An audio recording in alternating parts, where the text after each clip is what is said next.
Oh, it's been a great experience. And it's been a learning experience for me because when I pass on what I've learned from my experiences, it's kind of like therapy because there's so many things that as we get older and we get more experience in this business, we forget certain things. And so it's like a reminder. It's like kind of like therapy. It reminds me of things that that I'm passing on to up and coming bass players that I need to, sometimes I've taken for granted for myself.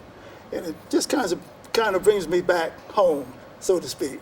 But it's been great. I mean, for me, it's always great to pass on what I've learned. To me, it's the more I pass on, the more I get. It's kind of like a wheel, you know, as I give, I receive. So as far as the students, but as far as just being here in the company of so many great musicians and so many great bass players, it's a learning experience for me because I learn from all of you guys. You know, I'm a student myself. You know, I'm the first one to say, yeah, I'm still learning and I'm still growing. And the more I learn, the more I realize how much there is to know. So, kind of keeps you humble. So, yeah, I love it. I love it here. Hans Peter's done an incredible job. Just coming and seeing him and the smile on his face, how happy he is, his family. It's just an incredible experience for me. I really enjoy it. I love it.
If we're going back where I started professionally in 1967 with Horace Silver and went on from there. But I've been so blessed to learn so much. I'll share a couple of things. One of them is I put so much emphasis on being able to read and thinking that this was the most important thing. And I had a chance to make a record. As a matter of fact, I'm on a record that Chuck Rainey is also on, and it was a Louis Armstrong record, Louis Armstrong and Friends, recorded back in 1970. And I did one side with strings, and Chuck did the other side with brass. And I remember being so nervous as a young, I'm like just in my late 20s or early 30s. And going into the studio and seeing all of these incredible musicians that I've always looked up to. And here I am, getting a shot to play for Louis Armstrong. So I'm like blown away. So Oliver Nelson was the conductor. He wrote the arrangements and he conducted. And I go in there and I set up. I get there early so I can set up, and I'm looking at the music and I'm just reading and I'm making sure that I get every note right. I'm just being as meticulous as I can. So Oliver Nelson counts off the tempo. We were running a rehearsal of the song, and he counts it off, and I jump right on it, and I'm playing those notes. I've been working on these notes, and I'm playing them. Yeah, I'm nailing every single note. And then about 10, 15 bars into the song, Oliver stops the whole band, the orchestra. He says, hey, bass, bass, bass, bass. I know you can read, but would you play? And that was a huge lesson for me. It was like, okay, reading is one thing, but in being able to interpret what you're reading is another thing.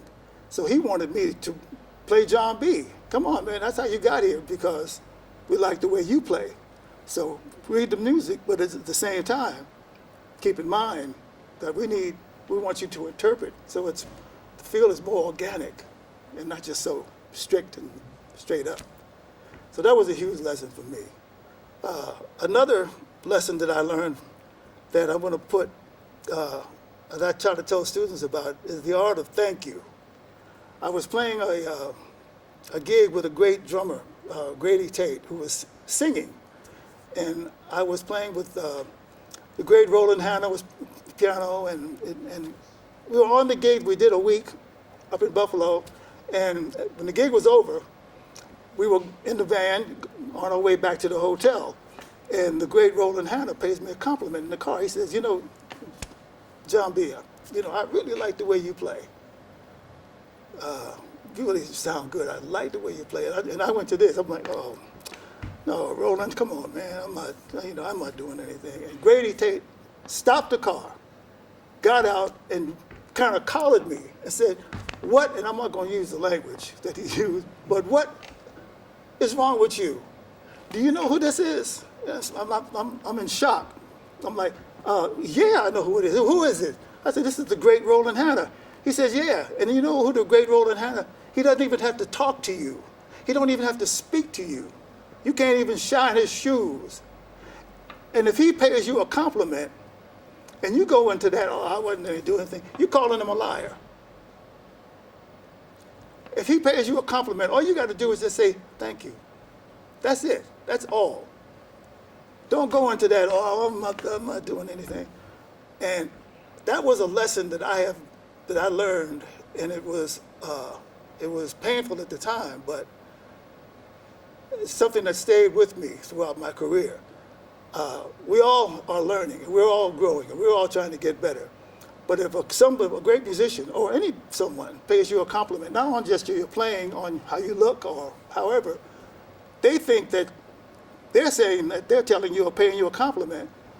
All you have to do is just say, thank you. Thank you. You know that you can do better, of course. That was a very, very great lesson for me. I could go on and on. I'll tell you one more. When I started working in New York doing studio work, when I was Bob Cranshaw, the great bass player Bob Cranshaw, he heard me playing with Horace Silver when we got back to New York to play. We'd been on the road and we come back. Horace wants to show off his new band at this club in Brooklyn called the Blue Coronet. And so Bob Cranshaw came out to hear Horace's new band of the new young players. And so he approached me about, on the break, he saw me go from upright to electric. I should go back a little bit because I was playing all acoustic bass with Horace Silver. And Horace, back in 1968, he came to me and he said, you know what, I want to start doing I want to get a wordless piano, and I want to start doing some things a little bit funky. And I'd like you to start playing electric bass. And at that time, we thought that we were the elite of the bass family, the upright bass players. No, so I'm not going to play no electric bass. No, I said, Horace, no, I don't want to play no electric bass. He said, well, okay. I'm going to get an electric bass player. And I said, oh, wait a minute. Horace, let me check it out. So at that time, the NAMM show was in Chicago, at the Conrad Hilton Hotel in Chicago. And the whole NAMM show fit into the ballroom of the Conrad Hilton Hotel. That's weird. That's like 1968. It's come a long way from there to what it is now in Anaheim. Horace hooked me up with a bass, my first bass, electric bass. It was by a company called National. And he got an endorsement for me with an electric bass and an amp. And he got me an endorsement for another acoustic bass from a company called Jusek. So I came back home with a new electric bass, amplifier, and a new acoustic bass. So I started messing around with the bass, and I'm like, hey, this is kind of cool. This is fun. Long story short, I fell in love with it.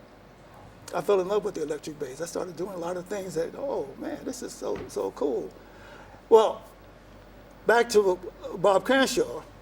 Bob came and heard the band playing at the Blue Cornet, and he saw me going from electric bass to acoustic bass. And he saw me reading on electric bass and acoustic bass. So he approached me on the break and he said, listen, I got a heavy workload in New York. And because he was like, him and Richard Davis were the busiest, probably the busiest bass players in the studio scene, jazz-wise. And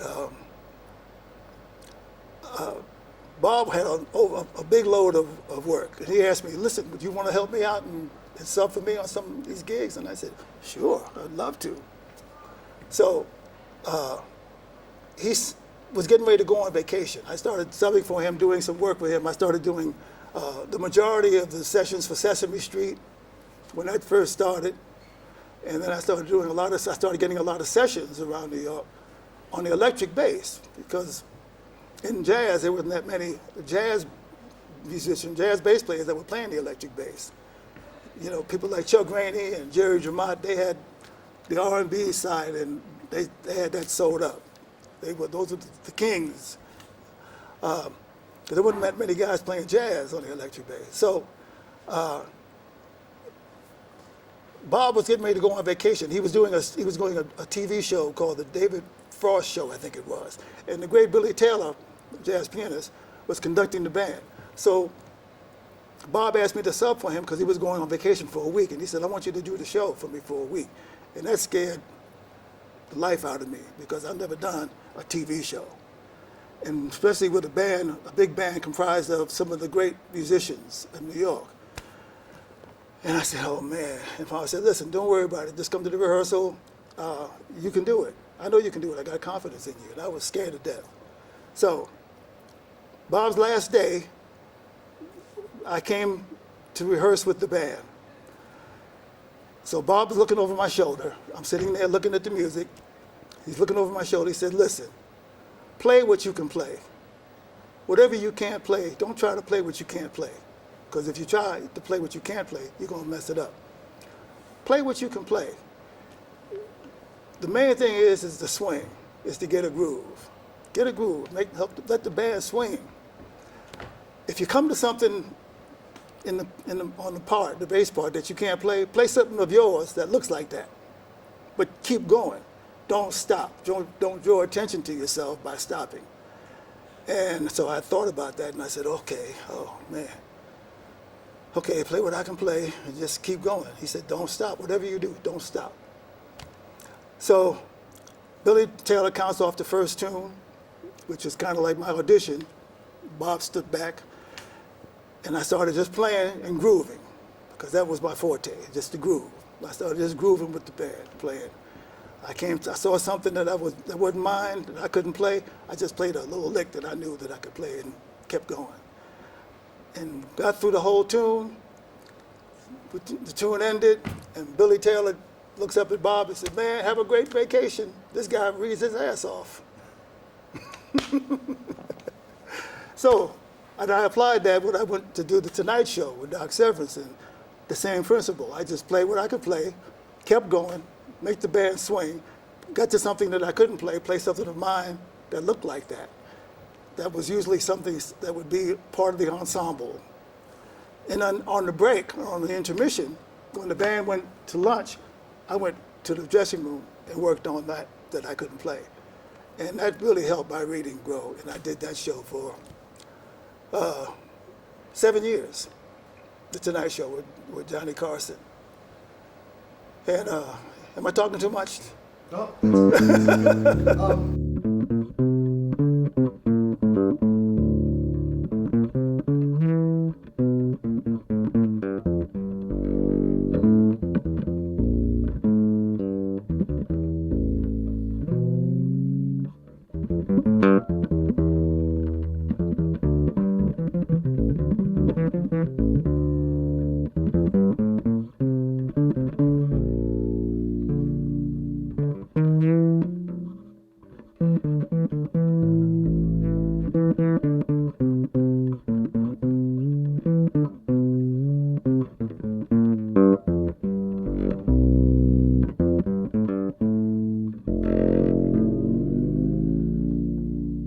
Well, I fell in love with the Warwick basses when I was doing the Arsenio Hall show. It was a TV show that Arsenio Hall had a talk show back in 1989, I think it was.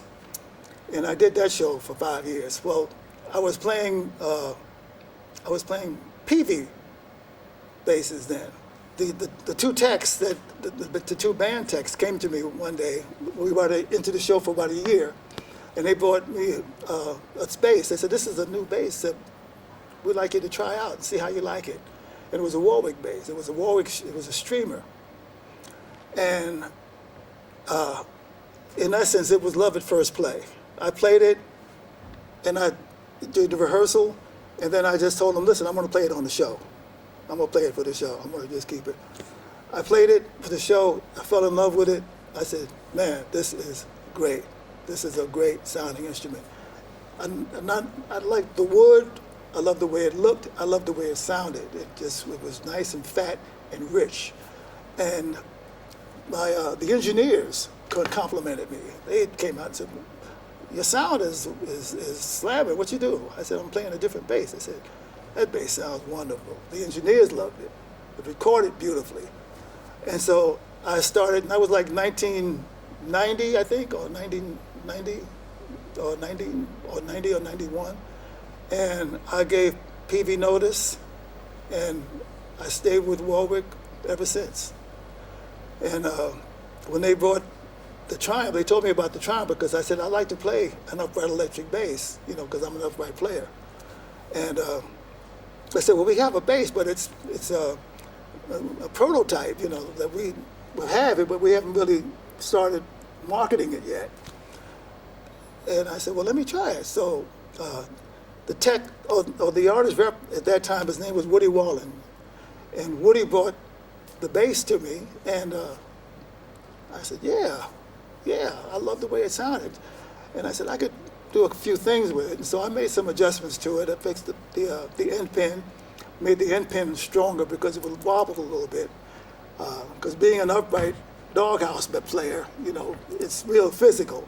So I can't have anything that's going to be wiggling and making noise. So I just made some changes and some customizations on it. And I brought it to, when I came to Germany on tour, I was playing with Nancy Wilson, and I came to Germany, and I came to the Warwick factory, which was like probably the size of this room at that time. And I showed it to Hans Peter, and he loved what I did, and he had Stephen Montz, who was, I guess, what Marcus is doing now. Stephen Montz was doing that, and he had Stephen take like 20 some odd photos of the bass from every angle. And from that, he kind of came out with the model that we have today. And it's, I like to say one thing that I don't want it to be misunderstood. I love the Warwick, and I love the Triumph, but it's not a replacement for the acoustic bass because they're two totally different animals. They're not, one is not going to replace the acoustic bass. You can't replace the acoustic bass. But I've gone on gigs where I've taken both because what the Triumph offers is portability. It's easy to get around with it.